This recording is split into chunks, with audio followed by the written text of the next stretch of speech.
ജീവിതത്തിൽ പലതും ഉപേക്ഷിക്കാൻ കാരണങ്ങൾ ഉണ്ടായിട്ടും നമ്മൾ ഉപേക്ഷിച്ചിട്ടില്ല അല്ലെ?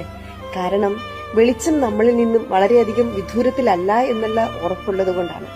തകർന്ന റോഡിൽ കൂടിയാണ് നടക്കുന്നതെങ്കിലും എവിടെയോ നമ്മുടെ ഉള്ളിന്റെ ഉള്ളില് ഒരു പ്രതീക്ഷയുടെ മിന്നൽ വെളിച്ചം ബാക്കി നിൽക്കുന്നത് കൊണ്ടാണ് പലതും നമ്മൾ ഉപേക്ഷിക്കാത്തത്. ഒരു കാര്യം ഓർക്കണം കേട്ടോ, നമ്മൾ എവിടെയെങ്കിലും തകർന്നു പോയിട്ടുണ്ട് അല്ലെങ്കിൽ അപമാനിക്കപ്പെട്ടിട്ടുണ്ടെങ്കിൽ സങ്കടപ്പെടേണ്ട. അപമാനിക്കപ്പെടുന്നവരുടെ മുമ്പിൽ മാനിക്കുന്നവനാണ് നമ്മുടെ ദൈവം. അല്ലെങ്കിൽ തോറ്റുപോയവരുടെ മുമ്പിൽ നമ്മളെ ഉയർത്തുന്നവനാണ് നമ്മുടെ ദൈവം. അതുകൊണ്ട് തോറ്റാൽ മാത്രമാണ് നമ്മൾ ഈ വിജയക്കുടി പാറിപ്പിക്കാനായിട്ട് ദൈവത്തിന് സാധിക്കുക.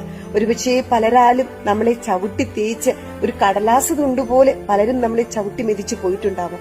പക്ഷേ വിഷമിക്കണ്ട കേട്ടോ, ആ കടലാസ് തുണ്ടിനെയാവും ദൈവം ഒരുപക്ഷെ പട്ടമായിട്ട് ആകാശത്തിൽ കൂടെ പറപ്പിക്കുക.